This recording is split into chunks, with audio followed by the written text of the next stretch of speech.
that was it for me right there. When I found out that they never went in the house and knocked on the door, or Jen didn't do anything. But just in general, that it's her sister to say, hey, like, what's going on? Yeah, that, okay. Well, let me segue off that, though. Let me give it to James Jackson. James Jackson, you know Alan Jackson. Go ahead, Mr. Jackson. You tell me what type of dude he is just by meeting him. Real talk, because, you know, I was out there, man. We was in a crowd of 1,000 people, and your uncle walked right up to you. You know, what up? I seeing you again. So you know the type of dude this is. Is this dude playing fucking detective in a garage with paint? Is he fucking just being a weirdo, or is that something? That's something. That's something for him to go down on one knee with the Versace's on. In the Go ahead, Mr. Jackson. I will say this, for anybody who doubted that the defense putting that on that verdict was a bad idea. You guys were not right. You wrong. You wrong. You wrong. Go ahead, Mr. Jackson. They're decorated dudes. Decorated dudes. Who's all eyes on now? Is it Kevin from South Boston? Perfect. Well said, James Jackson. And then the dumbass calls into the fucking JFK show. From South Boston. Listen, I appreciate the things that you two do, you and James, right? Those two dudes that you're accusing, right? They're decorated dudes. Decorated dudes. And this comes out, she actually did it. Are you ready to, like, you know, put it out there? You wrong. Go ahead, Mr. Jackson. That was it for me right there. When I found out that they never went in the house and knocked on the door, or Jen didn't do anything. But just in general, that it's her sister to say, hey, like, what's going on? Yeah, that, okay. Well, let me segue off that, though. Let me give it to James Jackson. James Jackson, you know Alan Jackson. Go ahead, Mr. Jackson. You tell me what type of dude he is just by meeting him. Real talk, because, you know, I was out there, man. We was in a crowd of 1,000 people, and your uncle walked right up to you. You know, what up? I seeing you again. So you know the type of dude this is. Is this dude playing fucking detective in a garage with paint? Is he fucking just being a weirdo, or is that something? That's something. That's something for him to go down on one knee with the Versace's on. In the Go ahead, Mr. Jackson. I will say this, for anybody who doubted that the defense putting that on that verdict was a bad idea. You guys were not right. You wrong. You wrong. You wrong. Go ahead, Mr. Jackson. They're decorated dudes. Decorated dudes. Who's all eyes on now? Is it Kevin from South Boston? Perfect. Well said, James Jackson. And then the dumbass calls into the fucking JFK show. From South Boston. Listen, I appreciate the things that you two do, you and James, right? Those two dudes that you're accusing, right? They're decorated dudes. Decorated dudes. And this comes out, she actually did it. Are you ready to, like, you know, put it out there? You wrong. Go ahead, Mr. Jackson. That was it for me right there. When I found out that they never went in the house and knocked on the door, or Jen didn't do anything. But just in general, that it's her sister to say, hey, like, what's going on? Yeah, that, okay. Well, let me segue off that, though. Let me give it to James Jackson. James Jackson, you know Alan Jackson. Go ahead, Mr. Jackson. You tell me what type of dude he is just by meeting him. Real talk, because, you know, I was out there, man. We was in a crowd of 1,000 people, and your uncle walked right up to you. You know, what up? I seeing you again. So you know the type of dude this is. Is this dude playing fucking detective in a garage with paint? Is he fucking just being a weirdo, or is that something? That's something. That's something for him to go down on one knee with the Versace's on. In the Go ahead, Mr. Jackson.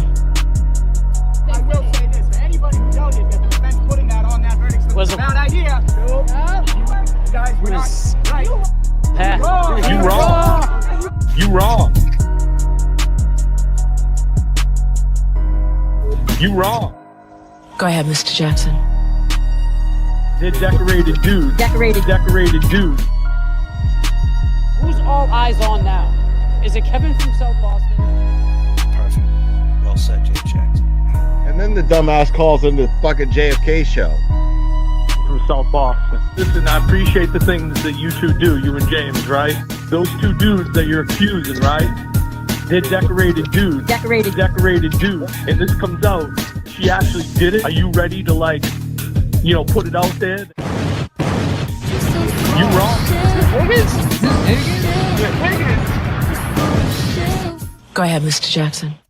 And that was it for me right there. When I found out that they never went in the house and knocked on the door or Jen didn't do anything. But just in general, that it's her sister to say, hey, like, what's going on? Yeah, that, okay. Let me segue off that, though. Let me give it to James Jackson. James Jackson, you know Jackson. Go ahead, Mr. Jackson. You tell me what type of duty it is just by in my case, real talk. I was out there, man. We was in a crowd of 2,000 people, and your uncle walked right up to you. What up? I see you. So you know what type of dude this is. Is this dude playing fucking detective in a garage with paint? Is he fucking just being a weirdo, or is that something? That's something. That's something for him to go down on one knee with the Versace's on. And the... Go ahead, Mr. Jackson. I will say this, for anybody who tells you that the defense putting that on that verdict was a bad idea. You guys were not right. You wrong. Chat. What up, everybody? Just a quick check-in here. What up, Drea? What up, Kara? What up, Carolyn? What up, Sarah? Debbie? Hello, Paula. So, I'm getting ready. I'm actually running, probably not running late. I'm ready. I got one bag. I'm going away for the 4th of July. But guess who's not probably going to celebrate the 4th of July this year like he did prior years? That's you, Kevin from South Boston. Decorated dudes. You guys get a little feedback? I can hear it. How about that? That sound better? Mic check, mic check, mic check. But to start from the beginning, we got to go back to a case in Boston that was big. It touched everywhere. Real quick, I'm going to play this. And a client is looking for an attorney to actually be able to see that attorney in a courtroom-like setting, doing what the attorney is ultimately going to do for the client. In my case, I was asked in late 2008 by Massachusetts Lawyers Weekly to participate in an event that's called the Battle of the Lawyers, which is sort of a forum for attorneys to recreate famous or infamous closing arguments that they've done over the course of their careers. And it's a competition, it's for charity, and I was honored to be selected to participate. In 2008, I recreated a closing argument that I had done back in 1998. This shit is when I was a Check this prosecutor. The murder of a 10-year-old little boy in Cambridge, a case I prosecuted way back when. Jeffrey Curley. So the footage that you're about to see is... This case right here was with when David Yannetti really got a name for himself, I would say. This was about a boy back in 1997. His name was Jeffrey Curley. He was abducted by two skin beefs, two pieces of shits. And, you know, it's crazy how life works, because here I am now talking about this case, and, you know, after Karen Reed, David Yannetti, how the world collides. My first time ever being in a prison environment, I was 21 years old. I was in Cambridge House of Correction. And it was like upstairs from Cambridge Courthouse. They held you up there until you got sentenced, until you got picked up, whatever. Now, everybody was waiting for this guy to come in. That just, all I heard was this guy just did some, like, heinous shit to a little boy. I had no idea what the case was. I had no idea what it meant. I had no idea why this guy was in the cell next to us was heating up a hot pot for about 4 or 5 hours with baby oil. I had no idea what that shit meant, right? I get introduced to it at a young age. Hey, look at David Yannetti. He looks like friggin' Al Bundy when he was selling shoes. God damn, boy, he looks like fucking Al Bundy when he was selling shoes. But to segue back to what I was saying is, this case here, it drew a lot of attention in Boston, but there wasn't social media like we have now. You know, there was not a lot of people pushing it. There was a lot of people pushing to get this disclaimer, these people that did this hurt. So when I was there in Cambridge, I watched it happen in slow motion. The guy's coming on the tear. You hear the cell shots. It's crazy. I mean, anyone that's ever been to Cambridge jail, this is real life. I got a little bit of time and give you some story time. Gotta be, soon. So my point is, when this guy came on the tear, the gentleman that was in the cell next to me, who had been boiling baby oil, pause if necessary, Diddy just got acquitted from his trials and tribulations with baby oil. But so anyway, the CEO walks on the tear, and he has the guy walking next to him that's accused of this, and it was like a light skin. He was probably half white, half black.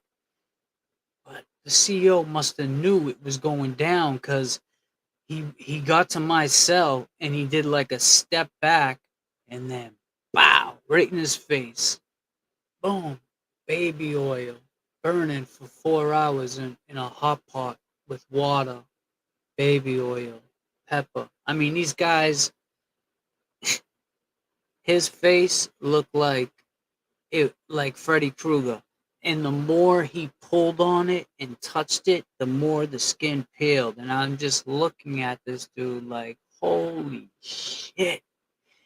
I'll tell you, you know, that right there always showed me that I know that I knew this anyways going into prison from friends that have been there, or jail settings, whatever have you, that they don't respect skin beefs and people that do, you know, heinous crimes and stuff like that.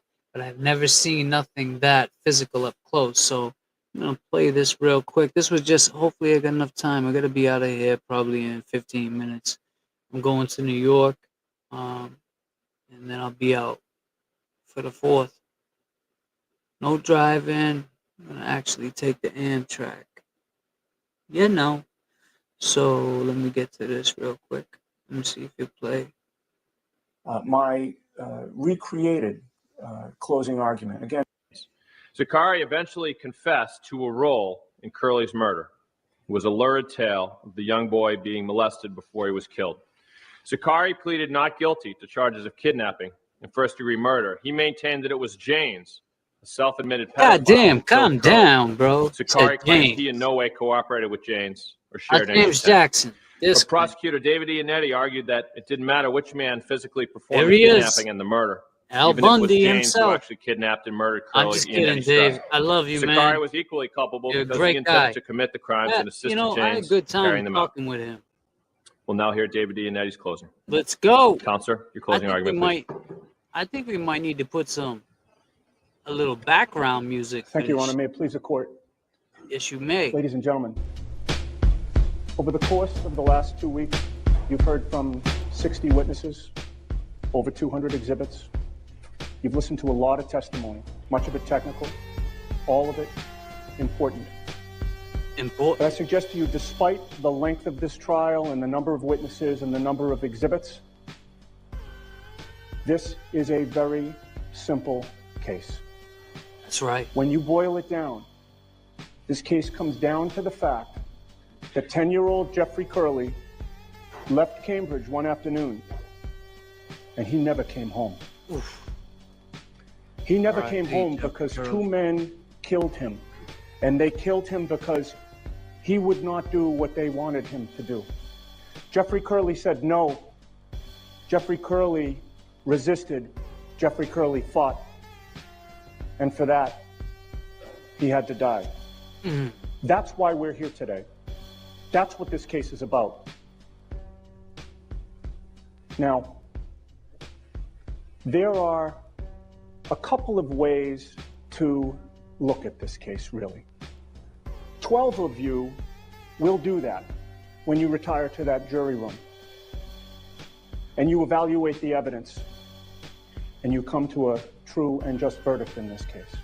But I suggest to you, there are really two ways to look at this case. You can either believe the words of Salvatore Siccari in his final version of a statement that he gave to the police after 18 hours of lies. You can either believe his statement, or you could disbelieve the words of Salvatore Siccari. But I suggest to you, whether you believe his final version of a statement to the police or whether you disbelieve it, he is guilty of murder in the first degree. Every day. Let's look at his statement. Let's go. Let's take his words at face value and let's assume that he's telling us the truth. If that's true, then Salvatore Siccari is guilty of murder in the first degree as a joint venturer. Now, Justice Cowan will instruct you on the law of joint venture, and I suggest to you all three elements are present in this case. The first element, being present at the scene of a crime, that's a no-brainer. Salvatore Siccari tells the police, trying to shift blame away from himself and onto his friend, Charles James, he still tells the police he was present for this murder. The second element, sharing the intent for the crime. Well, he doesn't use those words. He doesn't say, I shared the intent for the crime. But he tells you what he did that day, and that tells you that he indeed did share the intent for the crime. Do you recall his words? He told the police that when he showed up in the neighborhood in Charles James' car, as they had been doing for months, they were spending time with this boy and befriending him and seducing him, taking him to restaurants and buying him toys and promising him a bike and so forth and so on. This day, however, when they showed up in that neighborhood and they see Jeffrey Curley leaving his grandmother's house, running to their car to be with his two pals, Salvatore Siccari tells the police that he ducked down in the car. Bitch ass. He ducked down. He didn't want anybody to see him. Now, if this were an innocent excursion, like all the others, if he had no idea what was to happen later that day, why is he ducking down? For what reason? It's obvious, isn't it? Of course it is. He's telling the police, he's telling you, he knew exactly what was going to happen that day. This was the big day where the seduction was going to pay off. And he wasn't going to let anybody see him in that car. He knew what was going to happen. He shared the intent for that crime, and that second element of joint venture is satisfied. And the third element of joint venture, again, if you believe his words, participation in the crime, well, do you recall what Salvatore Siccari told the police? Again, in this final version, where he's putting himself in the best light possible. Blame it on the bad guy. He said that when Charles James was dragging this poor boy into the back seat of that car, what did he do? Did he call the police? Oh my God, there's this 300-pound monster dragging a boy in the back seat of the car. No. Did he yell for help? Please, anyone, stop this man. That's crazy. No. I know did someone. Did he go up to Charlie, his pal, and say, hey, what are you doing? This isn't what we talked about. What are you, get off him. No. Did he grab him and throw him off him and say, stop? Man? No. Did he do nothing? Nothing. As his attorney argues today, was he merely present while the murder was taking place? No. He told the police that he quickly ran around the car and closed all the car doors and then got in the driver's seat and took off so that Charlie wouldn't get caught. And then as they're driving along the road, he looks in his rearview mirror and he thinks he sees the boy's arm go up in a struggle, and he thinks he sees a cruiser behind him. Oof. He punches the gas to get out of there so that Charlie could finish the job. If you believe Salvatore Saccari's own words, he is guilty of murder in the first degree by joint venture. But folks, you are not required to believe his words. You are entitled to reject those words, and you are entitled to look at the evidence in this case for the answers that you will need. The evidence in this case tells you something quite different, does it not? It took Salvatore Saccari 18 hours to come up with this final version of events, putting himself in the best light possible, shifting blame to the 300-pound monster, according to his attorney. That's He the didn't guy call that him got that day. dosed. That day he called him friend. Yeah. I call him But Freddy it didn't Krueger. take Salvatore Saccari 18 hours to tell his girlfriend what had happened. He and James went to that Home Depot and they bought the concrete and the lime and the Rubbermaid container, everything they would need to dispose of this poor 10-year-old boy's body. And after they put Jeffrey's lifeless body into that container and filled it with concrete and took it to the Great Works River and pushed it over the bridge, and it splashed in the river, and Jeffrey Curley's body sank to the bottom of that river. Saccari's on the phone to his girlfriend. He doesn't tell her everything, but he tells her all you need to know. I just hurt somebody really bad. I just hurt somebody really bad. What else do you need to know? The evidence in this case tells you what Salvatore Saccari did. I suggest to you on October 1st of 1997, this was indeed a big day for Salvatore Saccari and Charles James. This JFK, was the what day up? when the seduction was going to pay off. All of the dinners and the toys, we're going to buy him a bike today. And then we're going to have our way with him. But something went wrong. Something they didn't count on. Jeffrey's gonna fight back. 10-year-old boy said no. No. He refused. He fought with every ounce of energy that his 10-year-old body could muster. He fought them, and for that, he had to die. They decided to kill him. They decided it, and then they acted upon that decision by forcing him to inhale gasoline vapors from a gasoline-soaked rag. That, ladies and gentlemen, is premeditation. Making the decision and acting upon the decision. And that's what Salvatore Saccari did. That is what those two men did. That is one theory of first-degree murder, and it is present in this case. But it is not the only one. Judge Cowan will instruct you that there is another theory called extreme atrocity or extreme cruelty. Happy 4th. You will make this decision. When you do, realize that you are the conscience of this community. You decide whether their behavior was extremely atrocious or extremely cruel. And to do this, ladies and gentlemen, I'm sorry, it is uncomfortable. Nobody wants to think about this, but you must. I mean, he just said it. You must think about He the just way said it, guys. that Jeffrey Curley. He just said it. This is uncomfortable to think about, to speak about. But this is something that I want to speak about as I look for the time, because it's getting close to time. I gotta leave soon. Enjoy my 4th, as I hope everybody enjoys theirs. But this is something that in Boston, everywhere, shit like this happens. But we got David Yannetti looking like a young Al Bundy selling shoes. Poetic Yannetti. Okay?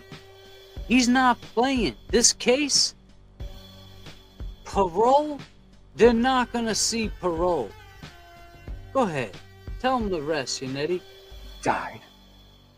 God damn. This was a big day for Jeffrey Curley as well.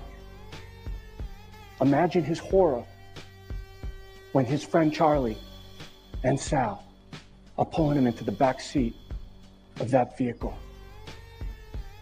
It is uncomfortable, but you must look at those autopsy photos. And again, I apologize for introducing those.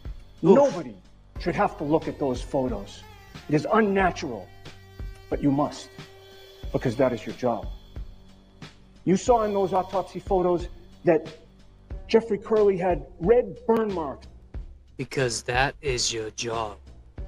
As a juror, as a lawyer, as a defense prosecutor, whatever the case may be, you gotta see them vile photos. That shit is, I mean, I see a lot of people in the chat saying this. JFK said it perfect. This was a hard watch. Imagine seeing the photos. Imagine seeing those photos and being, how does one, I have a son, right? I love my son dearly. I actually spoke to somebody close to my son today. It made me feel great. If this ever happened to my son, I don't want to say what I would do. I don't know.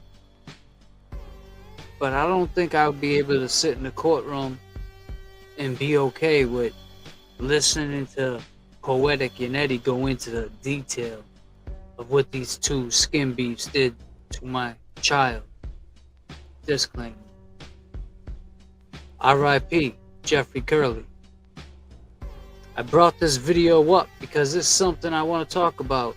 I want to talk about how this is a young Yannetti. Like I said, look at him. Looks like a Al Bundy.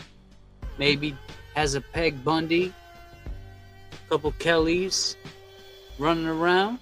You know, dog named Buck. Who the hell knows? All I know, it's 4th of July, and I gotta take off. I just checked in to say what up. And JFK, I was saying too, my first bid, it's crazy how life brings us full circle, intertwines, whatever you want to call it. My first bid was waiting for this dude James to come in. And when he came in, CEO stepped back. This is back in the day when we had the old hot pots, when you could rig them and make them hotter. And they made it so hot with baby oil and everything. As soon as he got on the tear in Cambridge, he was doused. Face looked like Freddy Krueger. You know how that shit works? The more you rub it off your face, the more the skin comes off. So yeah, I mean, is that justice? No. But in prison, it's justice. And that shit'll happen every day to that guy. I'm sure he's had rusty screwdrivers, paws if necessary. I'm sure that guy's had a lot done to him. As he should. Play with little boys. Play stupid games, win stupid prizes. Happy 4th to everybody. This will be something that I will talk about on my channel. I just wanted to bring it out because I actually know someone close to Jeffrey Curley. It's actually a family member. They talk about this case a lot. It really bothers them when I speak to them. And, you know, it might be something I talk about. But like I said, David Yannetti, this guy never had no quit. Look at him now. Ecstatic. Now he's on a world tour. Got the car wrapped. Looking like an Al Bundy in 97. Oh goddamn. James, I didn't know Jeffrey's story. Thanks for sharing, but oh my god, it's heartbreaking. DD, that's what we here for. It's extremely heartbreaking. That's right. Nothing but compares. Styling 1, happy 4th. Sarah G, happy 4th. Diane Gallagher, happy 4th. Ramblin' Rome, happy 4th. Everybody, happy 4th. Ooh, there goes the phone. Peace and love to everybody. 4th of July. Be safe. If you haven't subscribed, subscribe now. James Jackson. If you want to hit up the Cash Apps, you can do that. Or Venmo James Emerald -5, Cash App, # James Emerald Jr., Venmo JFK Show Off, Cash App, # JFK Show Off. There's a lot more content we have coming for the beautiful people, for the long gamers, for the disclaimers, for the radio. We're here now. We ain't going nowhere. Peace and love, everybody. I gotta roll out. JFK, I'll talk to you soon, man. Becky G, what up? Everyone be safe. Let's go.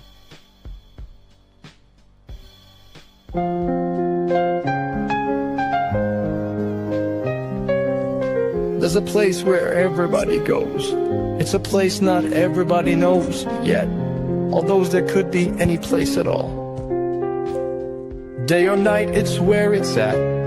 Making friends there in the chat, while JFK and James reenact the waterfall. And when this journey's finally at its end, we can say that all of us are friends. We stood proud and all of us stood tall, while those around us said you wrong. We stood our ground, stayed Boston strong, thanks to JFK and James' reenactment of the waterfall.